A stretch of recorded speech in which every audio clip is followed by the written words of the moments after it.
Okay, here we are. We're back. We've got a good one. It's going to be interesting. Kristen Schauf, Uncharted Supply Company CEO, amongst other things. I was reading about you yesterday. It's fascinating as hell. Thanks. Yeah, sometimes I look back at chapters of my life and it feels like something I watched on TV. I'm sure you can relate. But, Well, how old are you? 41. Gosh, I mean, I'm about to be 39. I've got to do some more shit. Like you're all over the map. It's amazing. Congratulations. I am all over the map, and Yeah. I appreciate it. We all wake up every day, and I think I just have a lot of FOMO, and so I just get myself into stuff. But it's been fun. I want to get into Uncharted Supply at some point, but you've got this whole other looks like 20 years of your life that I want to talk about. That's unbelievable. So did you grow up in Wisconsin?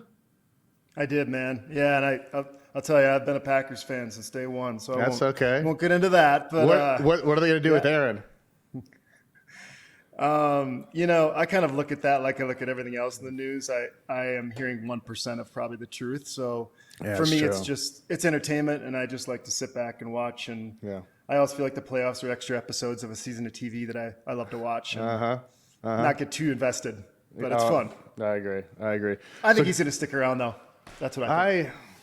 I hope he sticks around just for his own legacy. And everything else. Like, he's done most things the right way, and to see him finish it off there just makes the most sense. But Tom left, other guys have left. Like, there's very few anymore that kind of stick around for the duration of their career. 100%. It'll be fun to watch. Yeah, it will be. So, grew up in Wisconsin on a farm. Yeah. Hunt, dairy fish. farm. It was a dairy farm. Yeah, it was a big dairy farm. I never got to play Little League because we had to bale hay, and I ended up at a lot of 4-H cow shows. And if I'm honest, I resented a lot of that growing up. I wanted to be with my friends, but it's definitely affected my life in a good way in the long term. So just grew up kind of Wisconsin upbringing on a farm. Wow. And then you went to we went to Madison. Yep. What'd you study there? I have 2 degrees there: business management and communications. It's funny, man. When I was going to college to look at colleges, I went with my buddy Brent, and he's like, I don't want to go to Madison. I want to go to a tech school where I can learn a skill and not learn how to have people teach me how to think. And I think the one thing Madison taught me was how to think. I mean, I don't remember much of what I learned in classes, but balancing a highly ranked party school and a highly ranked academic school and sorting through that was probably the best thing that it did for me. So I mean, you got to learn. Awesome. Yeah, you got to learn a lot. I mean, I look back at my college and time management, social skills, all those things, kind of play into it. I don't know if college is for everybody right now, especially with the cost of it, but you learn a lot that kind of carries you through life. For sure. There's more than just the books in college, and I'm really thankful for that experience. It was awesome. And then you started a band. When did random? It is. I mean, walk me through it. When did the band start? So I'll take a step back. My family's always been musical. In second grade, my mom found a picture of my dad playing accordion and made me learn accordion at second grade, which wasn't the coolest thing, Went from accordion to piano to saxophone to whatever else. And I broke my ankle playing football and was laid up for several months in high school and bought a guitar and just got a Beatles easy chord book to pass the time. We didn't have cable TV or anything. And that just became playing with some friends and my brother, and people had asked us to play for things. And I always just joked I would stick with it. As long as it kept growing, and it just kept growing. After college, I ended up moving to Minneapolis. I mean, our drummer was Michael Bland, who was Prince's drummer in the New Power Generation, and we worked with, we shared a practice space with Soul Asylum, and I wrote songs with Phil Solem, who wrote "I'll Be There for You," the Friends theme. He was in the Rembrandts, and we just somehow got shoved into this community of musical aliens in Minneapolis, and it was a wild rip for about 10 years. That's what we did. Did you say Prince's drummer was in your band? He became our producer, and then he's like, I'm going to play drums for you. I mean, he didn't play every show, but a lot of the shows he was there. And I mean, geez, I remember one time we were going from Madison to North Dakota to play a show, and he got a phone call. Boy, I hope I'm not throwing anybody under the bus here. He got a phone call from John Mayer. And John Mayer was asking him to play in his band. And I'm driving, listening to this conversation. And Mike's like, no, thanks, man. No, I appreciate it. Oh, wow. I'm like, who was that? And he goes, that was John Mayer. And I'm like, dude, we are driving a crappy van to North Dakota. Why aren't you taking that gig? And he just said, I don't want to play Your Body's a Wonderland every night, you know? And so he was just a buddy, and it was amazing to be around that much genius and just absorb it. It was really cool. What was the name of your band? Our band's name was Catch Penny. Oh yeah, we did 3 albums. They're out there. Yeah. They are out there. I remember that. I remember that. I'd be shocked if you did, but thank you. I promise you, I do. And then we never signed a record deal. We always had these really cool. I was always a marketing and business guy, and we just figured out how to make it work without signing a slavery contract. So we never got super famous, but. Man, I mean, we sang the national anthem, but a NASCAR race was 175,000 people, and it's nuts. We'd play big shows, 50,000, 90,000, and the next day we'd be playing in front of 30 people, and it was just a wild ride the whole way. And then, how'd you get hooked up with the military? Yeah, so we were at South by Southwest playing with a band, and some dudes with high and tight. Yeah, I mean, you say you play in front of 30 people a lot, but I mean, you're playing South by Southwest. I mean, NASCAR. I mean, you guys were doing it. Well, that was the thing about music is with most things in life, like, hey, man, if you're going to go to the combine and you know what your 40 is, and you can make those your draft pick's going to be high. Sure. With music, it's completely arbitrary. You could write the most perfect song of all time, and some 13-year-old has some beat they created in their basement, and suddenly they become a star. And that was really hard for me. I'm sure. So we were just from one thing to another, but we were working at it. And, I was kind of getting tired of it. And these guys said, hey, you ever thought about playing overseas for the troops? And I said, let's go. This would be awesome. So, one trip turned into 39 when it was all said and done. My brother Zach, we managed a lot of the entertainment during Operation Iraqi Freedom and Operation Enduring Freedom. So we went over, kind of an interesting story. We went over the first time. It was a really good time, and they said, hey, I want you to come back. And the second trip over, I learned that there was like 300 bases not getting entertainment. And the reason being they were using these old speaker systems from a place out of Kuwait, like these old Motley Crue-sized speakers that would only fit into like a C-130 or a C-17, which meant, and they couldn't convoy to these little bases, all these forward operating bases and joint security stations. And then these bases didn't have landing strips, so the planes couldn't land. So my brother and I went back and worked with the guys and created a PA system that fit into a Black Hawk helicopter, which allowed us to hit all these bases. And that just was a can of worms. And all of a sudden we were, living at Camp Victory once a month and flying out to 3 or 4 FOBs every day, playing shows and returning. It was just a crazy experience. I mean, I spent my 30th birthday in Saddam's bedroom. They gave me his bedroom as I read that. How the hell did that happen?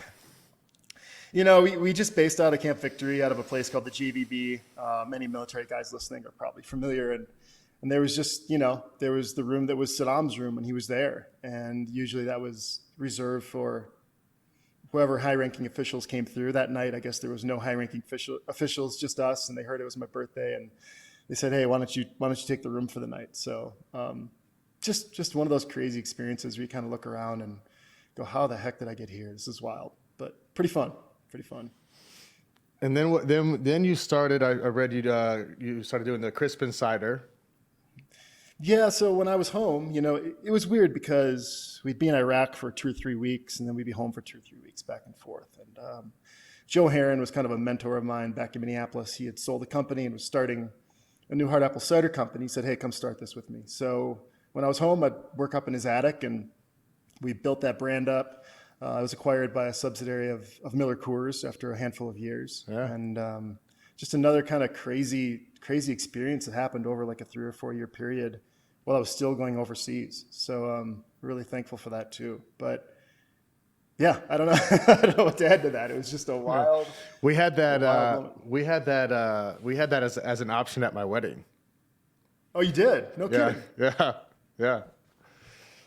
Awesome. Yeah. No, I mean, I love this stuff. It was. I think it was kind of just coming out a little bit too, and we got a bunch of it. But I liked it. It Was that in Chicago? Nashville. Nashville. So when we started, we ended up buying a cidery in north of Sacramento, California. We thought, so we're in Minneapolis. We thought it was going to take off in California. We bought this place up there because we didn't want to be shipping glass back and forth. And Chicago and south is where it really took off. So we ended up shipping it back from California instead of just from Minneapolis, which was kind of shooting ourselves in the foot. But that was really where it took off. It was hot down here. Yeah, I mean, you guys would have saved a lot of costs if you kept it in Minneapolis. I imagine. I know. You can just never totally plan everything, right? Like you make your best guess, and then you roll with it. Yeah. Thanks for supporting us. I appreciate that. Oh, my pleasure. What'd you do with Harley? I was an intern with Harley Davidson in college, and then stayed close with those guys.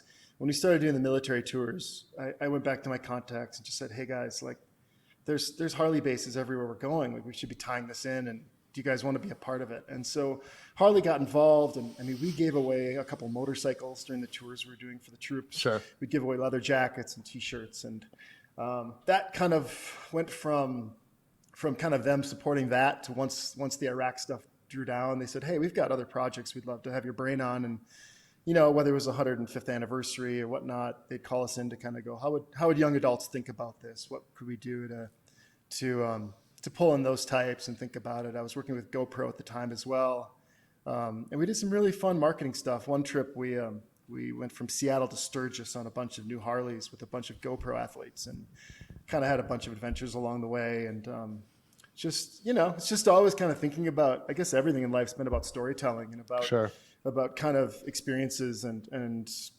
encouraging people to get out there and live full lives. And so that was just another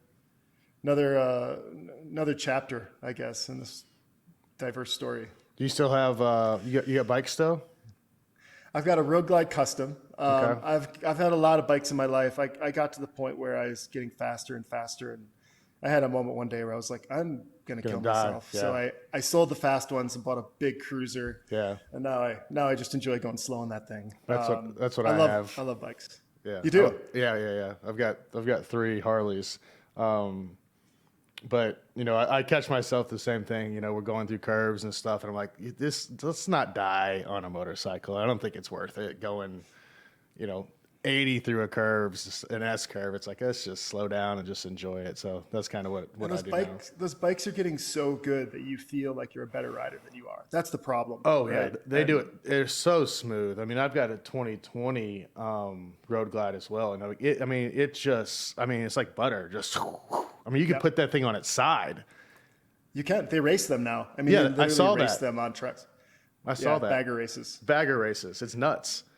And they're only going to get bigger and better. So, I mean, it is what it is, but yeah. Yeah, man. It's fun. You just got to, just like everything in life, you got to just take a step back and keep it between the lines a little. But exactly. Uncut with Jay Cutler is brought to you by Progressive. Progressive helps you get a great rate on car insurance, even if it's not with them. They have this nifty comparison tool that puts rates side by side, so you choose a rate and coverages that work for you. Say you're interested in lowering your rate on your car insurance, visit Progressive.com to get a quote with all the coverages you want. You'll see Progressive's rate, and then their tool will provide options from other companies, all lined up and easy to compare. So that all you have to do is choose the rate and coverages you like. Progressive gives you options so you can make the best choice for you. You could be looking forward to saving money in the near future. More money for, say, a pair of noise-canceling headphones, an Instapot, more puzzles, whatever brings you joy. Get a quote today at Progressive.com. It's one small step you can do today that can make a big impact on your budget tomorrow. Progressive Casualty Insurance Company and Affiliates. Comparison rates not available in all states or situations. Prices vary based on how you buy. So you're done with, you're out of Iraq, you're Harley, Crispin, you're doing all this stuff. Are you hunting during this period, or? That's interesting. I grew up in Wisconsin, and that's a lot of whitetail hunting. Sure. Right? I didn't love it. Yeah, I grew up in Indiana, so I know all about Midwest whitetail, just sitting in the stand and waiting. Yeah, when you're 15 or 16, and it's like 0 degrees out, and you're supposed to get up at 3 a.m. or 4 a.m. and walk out to a stand and sit there in hopes of something walking by. That's not a compelling proposition for me at that age. Exactly. So I did it. I hunted a little, but it was never a part of me like it is now. And it really took until I was living in California. I just was trying to feel alive. I didn't like my existence out there. There wasn't a lot of nature. And I went to Montana for a few weeks elk hunting, and it just kind of relit that DNA, that piece of DNA that, you know, is the hunter in you. So where at? Was it bow, gun? Bow. I mean, I hunt. I know we have mutual friends with Christensen Arms. Yep. I work with those guys a lot. Do some fun stuff with them. I saw that. I love bow hunting. Yeah. This was a bow hunt. And I mean, I'm sure you've had those experiences, but when you're in the woods and you're communicating with an 800-pound animal and they come in and looking for a fight, it's hard to just kind of not want to feel that more frequently. It's an amazing experience. Yeah. I mean, the rut with elk, I mean, cause I grew up whitetail hunting, turkey hunting. And I remember as a kid, like my dad made this, I mean, it was basically a fort in the tree, and I'm 9-10 years old, and we're out there, and it's, you know, it's probably 2-3 degrees, and it starts snowing, and I'm like, this is the dumbest thing I've ever done. And I look at my dad, I'm like, look, there's no deer coming out here. Like, we need to get down. He's like, you're probably right. And, you know, obviously I went back and forth, but then, you know, playing football and being in the fall, it was just hard for me to get out there. And then once I was done, or kind of towards the end, I started elk hunting in Montana, and that first time I went out there for the rut, I was like, this is it. Yeah. And I haven't met a single person that I've taken elk hunting that hasn't immediately like let it consume their life. I mean, whether it's the Joe Rogan effect or whatever, it's just, man, people get out there and they see it once and they're like, I had no idea. Like this is real life. I mean, we're so desensitized, we're so comfortable, and to hike up a mountain and interact with those animals it's one of my favorite things to do and to talk about and think about. It really is. I was like, I think my second time out in Montana, we had a couple buddies, and the guy behind me was calling, and we're in the timber. There's kind of a big field, but I mean, we're on a slant like this. And we're in the timber, and you know there's 2 or 3 we're calling, and one starts coming through, and there's an opening about 30 yards. I'm like, you know, that's my shot. That's the spot. And he's coming. I'm like, all right, here we go. And then, I mean, there's all this underbrush and just shit here. And this damn thing literally just, I mean, goes straight through it. I mean, right towards me. And he's getting closer and closer and closer. I'm like, what in the hell am I going to do now? So I just kind of draw, and his head's down, and he keeps coming and coming and coming. And then I kind of stop my foot, and he's 8 feet from me. He looks up, and I'm just like, uh-oh, what we do now? And he took off, and like he went like 50 yards through some stuff. I let one fly, went right over its back. But I was like, that was when I was hooked before that. But that experience, I was like, all right, this is 100% it. Oh man, I mean, you know, we could tell probably hunting stories for 5 hours here. Yes. I'll tell you one this year. I was hunting this plot of land, and I'd been in bulls every day, and there was this one big bull, and I was out ranging kind of this far hillside, and I hear a bugle behind me, and I'm like, I think that's him. You get to like hear their voices. You kind of know them, you know? Oh yeah. And I went back in, and same with you. Bow hunting's hard, right? You probably want to take a shot within 60, 70 yards. Yeah. Preferably 30, 40. Yep. You've got to have an open lane, no brush. I see this bull coming in. I freeze. It's the big guy. He walks in. He's at, I can't remember now, 67 yards? No, 76 yards. Yeah. He walks in, spins, and lays down facing me. And I'm just standing there frozen. And for I slowly got down to my knees, and the sun's going down. I'm like, what do I do? So I decided to belly crawl to this monster and try to get a shot and get around. So for the next hour, I'm like moving as slow as a glacier trying to get in to get a shot. And I get to where I'm like, man, I'm close enough. And I stand up. Yeah. And that bull had gotten up and left, and I never heard him. Oh, no. I mean, I was using every ounce of my talent to like close the gap. And that bull just was like, I see you. I'm up. I'm out of here. They're smart, man. It's fun. Oh, they're so smart, and they're like ghosts too. Like you said, like they can just be there, and then next second, gone. It's like where the hell did he just go?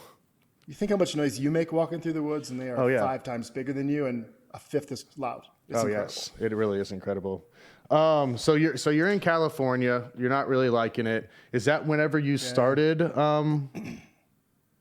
Yeah, Uncharted. Yeah. So I've got a lot of these outdoor experiences, and Sure. I'm working kind of a tech company. I've got this white corner office in Orange County, and it just didn't feel fulfilling. And I was like, I need to find something else. And I was going to Colorado to go skiing one New Year's, and my buddies were out there. There's a storm coming. I left Orange County, and a couple hours in, it snowed like 2 inches, and I sat for 8 hours in traffic. And growing up in the Midwest, 2 inches of snow it didn't even snow, right? I mean, you don't think about it. But here I am stuck, and I'm like, I'm getting more and more frustrated as my friends are sending me powder shots and where are yous. And I'm in an F-150 with all my gear, and I would be doing 70 if there weren't people in front of me. And it just kind of stuck with me, like, wow, if this causes this much chaos, if 2 inches of snow can stop the world around me and trap me, I was prepared. What happens if something real happens? What if something serious happens? So, I was always interested in the outdoor space. It's hard to compete with just hunting gear, outdoors gear. There's people doing that at a high level. And I was like, wow, there's an opportunity here with, building some products to help people navigate emergencies. There was nothing cool out there. There was nothing high quality. Everything you'd find was in a military surplus store, and it was dusty in the back corner and not great. So it put me down a path, and I'm still on that path today.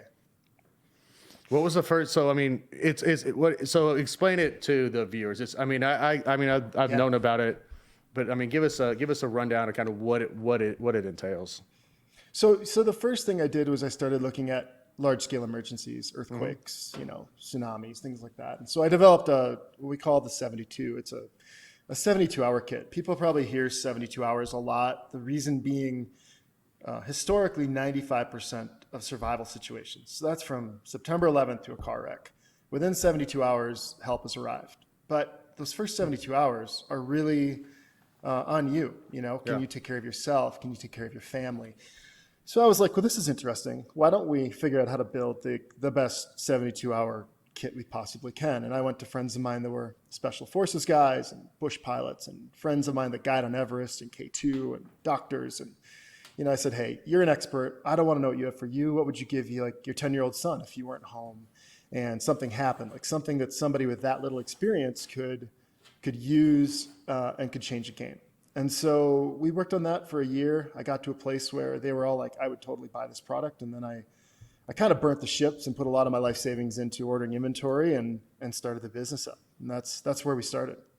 Two questions. Were you like sourcing and building the bag, or were you like outsourcing that and like modifying it? Like how did that process work? I mean, I think the first step was understanding kind of reverse engineering emergencies, like what happens, right? Like people are usually buying these kits in like an REI and it's comfortable, but the reality is they're using them when the room is full of smoke, or they're hanging upside down in their car with a broken arm, right? Yep. So adrenaline's pumping because they're not in these situations ever. So it was all about not only high quality products, but organization and guidance. And so it was kind of working backwards, like, okay, if we're in this situation, like what are the right tools and how easy can you get to them? And so we designed, parts of the kit, and parts of the kit we outsourced. I didn't need to build a new Mylar blanket. Those exist and they work well. Yeah. So it was a combination of things. Now, 5 years down the road, we're building most of what's in the kit. We've had the resources and the time to keep evolving and improving.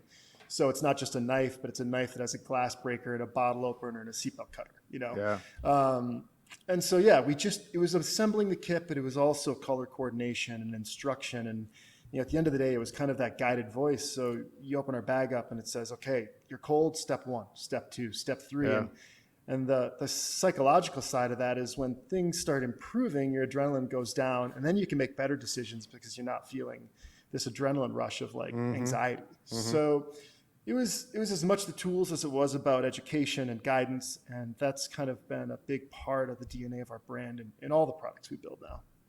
That's awesome. You said it a second ago, and I was listening to a couple other podcasts you did here recently, but you said you burnt the ships, and I really like that.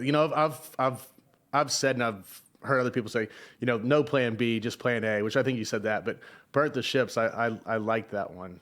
Have you always kind of used that, or? I have. That kind of goes back to that, that old war thing where they dump the troops off and they burn the ships, so they have to fight their way through. I mean, that's the analogy. Back. And I think when you're starting something, when you're an entrepreneur, a lot of times people kind of try it until it gets hard and they back out and they've wasted time. And I think with most situations, you probably would have made it if you just tried a little harder. So, I'm not saying be cavalier and totally always go all the chips in, but if you really believe in something and you want to make it work, I think it's really important to be committed to it. And for me, that was like I said, putting a large part of my life savings into ordering inventory and being like, okay, well, either I've got toilet paper, like wet wipes for the rest of my life, or I'm going to sell these things, when those boxes show up in your apartment and it's scary. It feels very real. It's scary, but it also it forces you to work a little harder, a little smarter, and to get to where you want to be. Yeah, it motivates the hell out of you. Was ever a point where you're like, oh shit, I messed up. This isn't going to work? That happens like once a month. Yeah. I mean, even today, right? Yeah. I mean, there's always, I told my team, the other day in a meeting, I was like, someday we're going to pray for challenges this small. Right now we're fighting these things. And as we keep growing, the challenges get bigger and harder. Oh, yeah. And Absolutely. It's like a video game, right? It's probably like football. It's like, man, you look back at the beginning of your career and things were really hard for you then. It's like, man, I wish I could face those things again. Oh, yeah, that'd be great. Yeah, you just have to keep getting stronger and smarter and finding a way forward. And every day I have a buddy that has a bike company called Ventum, my buddy Dia, and we meet all the time and kind of, I don't want to say cry on each other's shoulders, but vent a little. And, we always say, hey, you just got to stay alive another day. The more days you stack where you're staying alive, the harder it is to kill you. And sometimes that's really all it comes down to. Yeah. People always see the big success stories, but there's a lot of grinding in the dark for every successful person I've ever met. Oh, that's all it is. I mean, it's grind, and it's hard. It's hard as hell to keep doing that day after day after day. It is. But it is. It is what it is. And you're going to just keep running into bigger problems. So, how did Shark Tank come about? Shark Tank was fun. So, back to Iraq, we expanded beyond our band. We're doing other stuff. I did this thing called Bikes Over Baghdad, where I met up with a group that has this thing called Camp Woodward. They do action sports camps, and this guy Nate Wessel. And I was like, hey, I'm looking at the troops over there, and they are putting Monster Energy stickers on everything, and they like jumping stuff and shooting stuff. Like, this is an action sports crowd. Like, what can we do? So Nate and I came up with this concept to build a thing called Bikes Over Baghdad, where we would build skate parks at bases, and we took over all the X Games BMX riders to put shows on. One of those guys' name was Mike Escamilla, and Mike's been a stuntman. He was on LA Inc. He's had his own TV show. He's been in Hollywood a lot, as well as being an amazing BMX rider. And we've been good friends. When I was building the first products, he was one of the people I consulted with a lot. He has a lot of great ideas when it comes to product design. And he also had an agent, and it was like, man, we should get on Shark Tank. And his agent was able to get us on the phone with the casting director for Shark Tank, Mindy Zemrick. And Mindy was kind enough to take the call, and she said, hey guys, just like everyone else, make a tape and send it in. And and she's like, but I'll promise to watch it if you send it in. So that was kind of the only guarantee we got. But we made a super funny video. We kind of went overboard on it. Ended up on the show, and it was a really, really what year fun was experience. It was season 9, and we were the very first episode. Oh, wow. So what are they on now? 12 or 13? So yeah, it's insane what they're at right now. Yeah. I think it really peaked probably the year before we went on. I'm glad we got on. We did. But it was fun, man. And it was like a 6-month process from when he submitted the tape to all these paperwork and background checks and filming all these videos to send in for the producers to watch. And then we'd fly out. And I mean, that whole story, I'm under some NDAs. I don't know how much I can talk about, but it was, we thought we were going to be on at a certain time. Then it got bumped up a day. And then, we're sitting in the green room ready to go. And they're like, oh, we're going to send you home. We're out of time. Then it's like, oh, change your mind. Go now. It was like.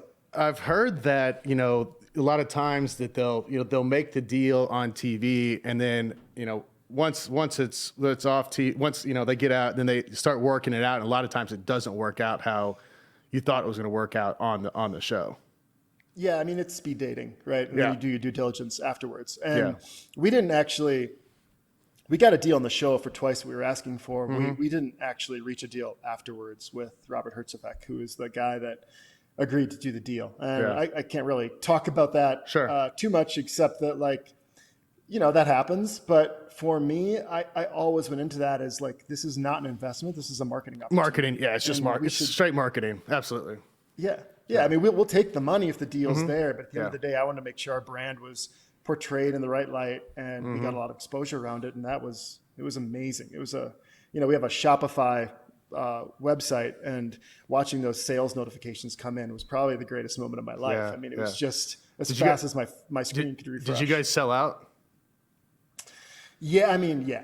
There was no way we actually sold in about 48 hours, triple what they estimated we would. And we had about enough inventory for about 80% of what we thought we would sell. So then it's a game of communicating and getting stuff in as fast as we could. But there's always resource crunches when you're starting. And that was just, a good problem to have. Yeah. Do you view selling? I mean, obviously you want to have product. Do you view selling out as a kind of a positive though? I think selling out is better than sitting on a ton of inventory. Exactly. It's still a problem. I mean, you're leaving money on the table. Absolutely. But you're creating demand, I suppose, in a way. Right. And there's ways to, hey, we sold out, get in line. That happens a lot of times. We have some products that continually sell out, and we can't get them fast enough. There's microchip issues, or we have a collaboration with Yeti, and sometimes, they have issues with getting inventory in, and then it just comes down to communication with your customer and staying attached to them, and maybe offer them a little discount to hang on, and just making the most of it. But I much prefer those problems versus, hey man, we got 1,000 of these things in the warehouse that haven't moved. What are we going to do? Yeah. How the hell are we going to sell these? Right. Exactly. Dead stop. Is a supply chain problem right now affecting you guys, or are you guys kind of ahead of it? Yeah, it affects everyone. We've got some really smart guys on our team that have done a really nice job with staying on top of it. We've had a couple issues, but it's not been a massive issue. That said, when COVID first hit, I mean that year we doubled our sales, but didn't have inventory for 7 months. Just to give you an idea of how quickly the demand ramped up. So I don't think you could ever be fully prepared, but I'm pretty proud of the job we've done with staying in stock. And I mean, we're an emergency preparedness company. We should be kind of looking at trends and trying to stay ahead of that stuff, right? If we didn't see that coming, then maybe we're not the right group to talk to in the first place. Yeah, I mean, you've said it a few times, and I had it written down in my notes. But you really like your team. You're proud of your team. How did you build that team? How'd that happen? How do you pick those people? That's one of the biggest probably struggles and challenges I've had over the last 4 or 5 years. I mean, I've had friends that have stolen and cheated. When you start, you bring in whoever's around you that's going to work for cheap, right? Sure. And that never ends up well. And we've continually done our best to hire, and I think you just have to keep kind of weeding out the pieces that don't work and keep building the team. It's probably like a sports team, right? Yeah. It's just sometimes it's not the person, it's just not a good fit. Sometimes you get a rock star and you need to build some supporting cast around them. And we've got about 10 people working at the company right now, day to day, a lot of consultants on the outside. And I have a lot of confidence in all of them, but it's taken 5 years to get there, and we're continually trying to add new pieces. So I don't have the answers. I've made a lot of mistakes around that. I'm just really thankful for what we have in the office right now. When you make a mistake on a hire, are you do you try to work with them and steer them in the right direction, or are you just kind of this isn't working, rip the Band-Aid off, let's try again? Obviously, there's probably goes both ways, and there's probably a middle ground, but some people are extremes. And I'm a bit of a wimp. I hate having those conversations, that you're fired conversations. Yeah. So I would much rather see somebody succeed and work with them. Yeah. I think a lot of times in your gut, you just know it's not going to work out, and you're trying to just kind of pray that it's going to turn around. Yeah. But we try everything. But I'm not the guy that walks in and just fires a person on Monday to like send a message. That's not me. So I work hard to make everybody successful, and when it's not, I think you have to fail fast and make the decision and move on. I mean, that's the way it is. So where's Uncharted going now? I mean, are you guys just trying to create new products?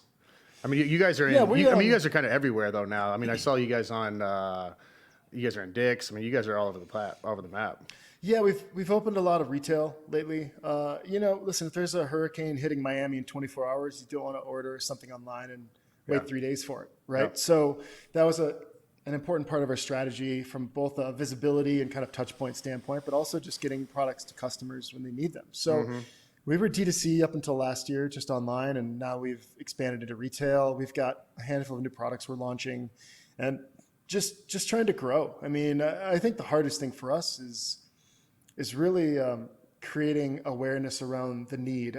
My buddy Cassidy Phillips started Trigger Point, the foam roller company. Yep. And he called me when I started this, and he said, you and I are in the same business of prevention. He's like, the hardest thing I had to do was convince people to buy these things and foam roll before they had the hammy pull, right? Yeah. And that's a very good analogy to kind of what we're doing. It's definitely helped the last couple of years with everything going on, but people don't think about bad things happening until bad things happen. Exactly. And fixing that, solving for that is a big thing in growing our business. So we spend a lot of time around that. We're building new content and doing all sorts of stuff to help kind of get that message across. Yes, I mean, social media is huge now, and content, and like people are, that's where they're kind of getting most of their information. It seems like these days. Man, YouTube is like the biggest instruction manual in the world. It really is. I mean, anytime I can't figure something out, most times I'm going to YouTube because somebody has shown you how to whether it's do something in Photoshop or fix something on your car. It's like it's all there. I put in a light bar in my truck the other day, and there was a video of a guy putting that exact light bar in my exact truck. It's like amazing, It's incredible. We were trying to figure out this morning why some coffee beans are oily and some aren't. So I was like, let's YouTube it. Guy did what are they? Darker roast beans usually have more lipids in them, and when it roasts, those come out and get a little bit oily. If you over roast beans, they can get really that oily ones. Like your breakfast blend and some of your lighter roast usually look drier. But if that's interesting. But if they sit, if they sit in your coffee machine or your whatever you store them in for extended period of time, oxygen gets to them. Those lipids, or I'm probably pronouncing it wrong, those kind of come out and they'll eventually get oily. But sometimes you get like that dark roast you open it and they're just, there's oil all over. Looks like elk shit. Exactly. It's exactly what it looks like. It's exactly what it looks like. But that's kind of just the nature of those beans. But that's interesting. Fascinating stuff. YouTube. YouTube. There you go. I'd never thought that about coffee either, too. It's funny how something's so ingrained in your life. And like, I definitely, when you said that, I'm like, I know exactly what you mean, but I've never thought about it. So what's your new favorite? Well, what's your favorite ever thing you guys have produced, and what's your new favorite product coming out? Boy, it's probably we just came. Go ahead. Sorry. Go ahead. No, go ahead. No, we just came out with a product we call the Park Pack, and if you'd have told me I was making a fanny pack 5 years ago, it's the one with the bottles on both sides, right? Yeah. So I mountain bike, I run, I hunt, I'm hiking through the mountains. A lot of times you don't need a backpack, and if you do, and backpacks are sweaty. It's like covering a big part of your back where you breathe and you let a lot of moisture out of your body, and it's just cumbersome. And my goal is always like, how do we convince people to carry with them, a little first aid, a little gear repair in a way that doesn't impede their experience. Yeah. You don't want to mountain bike with a 20-pound backpack. You don't want to run with anything, right? No. And so hip packs are like a great idea, but they've always just not fit well, and they were crappy. And we had some really great designers at our disposal, and I was like, can we make one of these things that just feels like a kidney belt when you're squatting, like something that's just as supportive? Sure. And that was kind of the beginning of the idea. Like, we can put some first aid in there, whatever else. And it evolved into this little pack that, when I was elk hunting, I had I had my bugle tube in one side, a water bottle on the other. I've got an extra layer, a little food and water. Yeah. And like, that's all I needed if I was day hunting for my truck. Sure. And you're not banging your backpack on trees. And then at the same time, I can switch it out. And everything's kind of everything's right in front of you too. Yeah, you spin it around. It's all right there. You got a little tray. Yep. And then I can mountain bike with it. I can fly fish with it. We have all these adapters for it. And it's awesome, man. It's like a great thing just to keep in the back of your truck, and whatever the day brings. It works really well. Like, I really actually enjoy wearing it. So that just came out 2 weeks ago. I'm really loving that thing. My favorite product's always the new one we're working on. Absolutely. But those original survival kits, I really think we kind of changed the game. Like, when we launched it, we reimagined kind of what that space should be. There's a ton of copycats now, and whether people buy from us or somebody else, I feel like we've done a good job of our mission and making the world safer, because we kind of started something that a bunch of companies now are promoting, and every time somebody buys one, they're a little more equipped. So I'm proud of that as like a little legacy piece, that we kind of started a trend here that is growing, and hopefully can save a lot of lives over the years. So where can people find Uncharted Supply? Yeah, I mean, we spend a lot on advertising, so hopefully you type the name in and something's going to come up. But it did when I type it in. So good. Yeah, the website unchartedsupplyco.com. A lot of people get it confused with Uncharted, but it's Uncharted. Instagram's the same, Uncharted Supply Co. I'm at Christian Schauf. A lot of my social is making sure people know I'm the guy that should be kind of running this company. It's a lot of adventure stuff and testing products and whatnot. So, start there, and we're pretty receptive to any questions or anything else. Jay, I super appreciate the time, man. And absolutely. Got to get on some adventures. You let me know. I've got a ski trip coming up, a hut trip next week out of Aspen that do you? Maybe I should get you in on. Yeah, we're going way back to a hut on snowmobiles and ski touring around the mountains in the Elk Mountains. For a few days. So, that is awesome. How's the snow in Park City right now? Bad. Yeah, that's what I heard. We didn't have snow for 5-6 weeks. There was a high pressure system sitting over us, but Colorado is getting pounded right now. So we're going to go out there next week and try to make up for it. But, I saw some lines in Breck this past week, and it was brutal. Oh man, Vail Resorts has a big problem on their hand. They've sold 70% more Epic passes this year, and a lot of the lifts weren't open because of staffing or snow, and trying to make Park up City, for the last couple of years. Yeah, I mean, hours and hours of lift lines. That's why we take the snowmobiles out and get way back in the woods where there are no lift lines. It's no fun. I mean, I love skiing, but I mean, it's no fun if you're waiting in lift lines for an hour. You might as well just go to the bar. It's been good for the bars, probably. If anybody. Exactly. For sure. All right. Well, I mean, you've got an amazing life. I'm really honestly jealous. It makes me. I gotta get my shit together at 38 and do some more fun stuff. But I don't know, man. I think your life's been pretty good. Oh, it has been good. But I gotta do some more adventures because you've done some fun stuff. But it looks like you found an awesome purpose, and I mean, you guys are doing some amazing stuff. So I wish you guys the best of luck, and we'll stay in touch. Appreciate it, Jay. Thank you. Thank you. I appreciate it, man. Okay, we got Christian back. We talked over the weekend. This is part 2. That's why we're dressed a little bit differently. But I mean, there's some crazy shit happening in the world. Your company and yourself are kind of involved in some of this stuff and have some insight in kind of how to prepare for these things. Heaven forbid some of these things happen, but with Russia and Ukraine and, the nuclear situation that could possibly happen in the war and us getting involved in the war and maybe us, somehow something happening on U.S. soil. It's all kind of out there right now. It's a wild time, man. I mean, we started this company 6 years ago now. And when I started it, I was just looking at trends and I'm like, man, we are coming towards something quickly, whether it's war or natural disaster or whatever. I mean, I'm not trying to jump on the bandwagon last minute here. We've been kind of thinking about this for over half a decade. So yeah, man, I reached out and was like, boy, there's probably a lot we could talk about here. I think it's important to say, like, I'm not a prepper. I'm not like a guy that has a bunker. I'm a guy that's been to Iraq 39 times. I grew up on a farm. I hunt, I fish, and most times you self-rescue in those situations, right? And so you think ahead and And it doesn't take a lot to be ready for stuff. So I just thought, gosh, given your listeners and everything going on, and Sure. we had this conversation, it might be fun just to dive in a little bit on how people should think about it, what they could do, what helps them get down the road, at least partway to being, self-sufficient with so much uncertainty going on.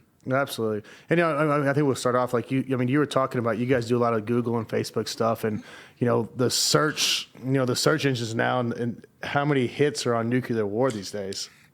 Yeah, so we have a business that started as an online store, and with that you buy ads on Facebook and Google and Instagram and all that, YouTube. So we watch a lot of data points. One of the tools we use is Google Trends, and like in the last 2 weeks, as an example, which I told you, nuclear war was like around a 13, and that's on a scale of 1 to 100.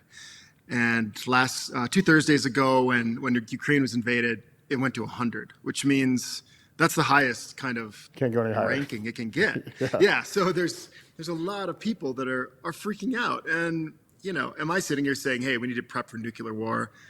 No, I think the odds of something like that happening are pretty slim. But even in planning for that, you're kind of ready for anything, So there's just so many things we should be paying attention to. And gosh, we saw people freak out about toilet paper about a year ago. And if you had 2 weeks earlier gone to the grocery store and got the toilet paper you needed, you don't have to be in that situation. So that's just how I think about stuff, getting ahead of it. Yeah, no, I totally agree. And then you were talking about communication and our energy dependence, and like that's a huge issue right now. I mean, I feel like everyone's talking about gas, everyone's talking about the pipeline, us getting gas from Russia. Yeah, I mean that's what's likely to happen. Russia keeps saying they're going to retaliate in some way to anybody that jumps in. And whether they do or they don't, who knows? But the way they would likely be, I mean, listen, we're buying what it was like $50 million in oil every day from Russia. Yeah. Gas prices are going up. They could easily just turn that off. I don't think they'll want to because they need that money. But, whether it's that or it's cyber attacks, we've heard about Russian collusion for years. I mean, I've spent a lot of time with guys in the military that focus on this stuff, and every country has the ability to do whatever they want to another, and that's kind of what's keeping everybody at arms. But you get a guy like Putin whose back is against the wall, and if he doesn't win, he's probably out of power at the least. And who knows what buttons he's going to push, right? So, that's where I tell people, it's like, it doesn't take much, but having some extra gas, taking some money out, not just like a bunch of $100 bills, but like get some 1s and 5s. You can barter with people just in case, if there's a cyber attack and suddenly Wells Fargo is like, hey, we're going to shut down until we figure this out because we don't know what's going on. Well, at least you've got a way to do business and to operate and to buy stuff in the short term. And my guess is it's like a 1 to 2 week thing. If something like this happens, this isn't like, we're not being blasted back to the caveman days. But just having a little bit of stuff, I think, goes a long ways. It is scary to think like how people like you need these. Everyone, your entire world's on these things, and TVs, and email and credit cards. Like, there's I guarantee half the people in this office probably they have zero cash on them right now. I'm in my house. I have some, but I don't carry cash ever anymore. No one does. To that point with the phone, like, you remember when Instagram went down for like a day about people 6 or 8 months ago? Lost their minds. We're kind of in World War III, and Western culture is responding with memes. That's all most people know how to do is communicate through there. So imagine not only that goes out, but you don't have access to your bank account, and the news isn't working. And I almost feel like I'm like drinking the Kool-Aid too hard saying that back, but these are real things that I think some simple preparation gets you a long ways down to being ready for it. No, I don't think so. I think we live in this insulated world in the U.S., like where we think like, we're invincible. We just go carry about our day all the time. And like, I think we watch the news in Russia and Ukraine. We're like, no way that could possibly happen here. And knock on wood, hopefully it doesn't. But we're dealing with, it's a different age now. Putin's a different character. Doesn't really seem like, the people running our country are able to control him. So, you just never know. It's you don't want to go down the rabbit hole too much, but it's not the farthest fetched thing that could happen. No, it's really not. And again, like I don't need to go through a big checklist of things here today. I can tell you on our website, we sell survival kits, but we have a blog on here's how you should build one and here's why. I just wrote a blog. Actually, I repurposed it. It was from 2020 when that Hawaiian missile thing happened. But there are ways to survive if there's a nuclear bomb. Now, if you're within the blast zone, forget about it. Okay, let's like, what are they? I want to hear this. Yeah, this is really interesting because I kind of had the same impression. I'm like, if a nuke goes off, isn't it just everybody dies? That's it, full stop. Yeah. I've researched this, and somebody can probably check me in the minutia. But generally speaking, if you're far enough away to see a blast, you're not in the blast. You've got about 20 or 30 minutes to get somewhere, right? Those clouds go up. All the Chipotles and the Ford dealerships in the 2 or 3 mile blast zone is turned into nuclear fallout, right? Yeah. So that stuff's up in the air and it's coming down. And you've got 20 or 30 minutes to get somewhere. The best place a person can get is in a concrete or a brick building. That stuff absorbs that material really well. Really? And as most people know from like chemistry class, there's a half-life to nuclear radioactivity. So after 24 hours, 80% of the nuclear kind of whatever you call it, the radiation is gone. Really? So if you can find a place like that and you can hang out, I mean, after 72 hours, it's like single digits. That's still probably dangerous to go out somewhere where there's, that much radiation. But if you can hold off for a week, if you can just stay in a basement, if you've got water, if you've got some food, if you've got a way to like communicate and you can hang out, like it's survivable. So there's just simple things. I'm not saying you need a bunker that's 6 stories down. I'm saying you need enough food and water for a certain amount of time. Yeah, a week, and, 2 weeks. Some stuff to, 2 weeks I think is a really good way. And I mean, if you've got some canned food and peanut butter and whatever else, it might not be comfortable, but I'm sure you've been on hunts before where the food got low and you're kind of like, putting weird stuff on weird stuff, but it's calories and you get through. You just got to figure it out. Right. So I mean, there's so many ways through things. And I think people are so dependent anymore. And I think that's always been our message is like, be the person that saves the day, whether it's your own or your family's, your neighbors or whatever. And it doesn't take a lot. No, and I saw notice kind of said speed is your biggest ally, right? Like, I mean, get it done as fast as possible if something bad happens. I mean, being prepared is you're already there, right? Yeah. You don't have to race everyone to the gas station before they run out.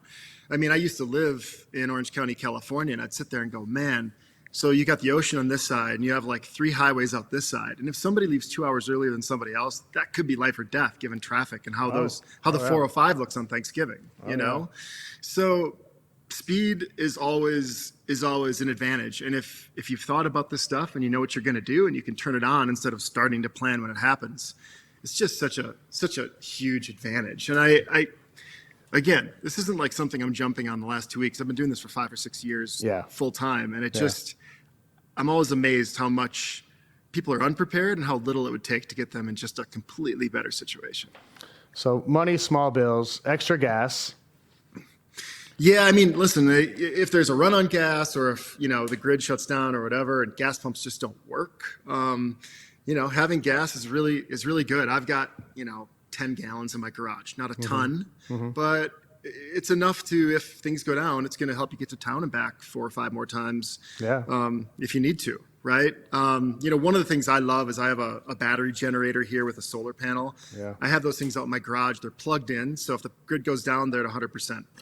And then if it's not coming back on, I've got some really decent-sized solar panels out there that will recharge it. So mostly I would use that to keep like all my meat cold, if you have medication, all that stuff that is needs a cold temp. Let's say it's the middle of summer and the power goes out, like your food's going to spoil. But something that simple, those things are $300, $400, $500 and you're good to go. So, that's something I can go down the list a little bit, extra food, medicine. If you've got a baby, the stuff that a baby would need or what kids would need. We sell survival kits, and those kits are designed to sustain life for 3 days.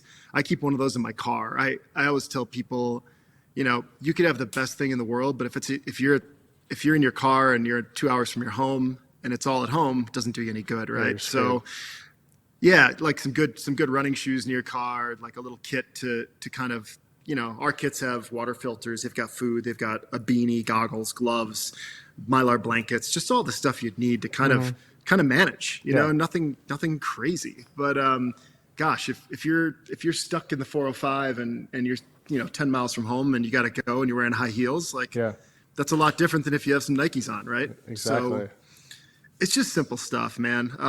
It's common sense. Yeah, we can talk about self-protection. People always ask me about guns. Yeah. I love guns. I have a ton of guns. I work with Christensen Arms like you do, and I really love those guys. If you're a person that's familiar with guns and you've had the training, I think you should have a firearm. But I don't think somebody that is inexperienced should just go out and buy guns either. This is where preparedness comes into play and learn. You have the time now. Nothing's happening. Think about these things, explore it, because gosh, once you really need it, it's too late. So absolutely. And then you guys got all the blogs on your site and anything that anyone needs on these kind of topics, correct? Yeah. People think it's counterintuitive to have a blog on how to build a survival kit when we sell them. But at the end of the day, our mission was to make the world a safer place. And whether people build their own or buy ours, I want that to be our legacy here. And we've got everything from the stuff on the nuclear stuff to how to build a bug out bag to generators to all that stuff. We've got a lot of education there, and a lot of really nice products. If we don't make stuff, we kind of help sell these generators and things like that. So you can find all the information there. And I just encourage people to think about where they're at and what they have on hand, what they need. It may just take a couple hours of driving around and getting stuff, but that might save the day down the road. Who knows? Exactly.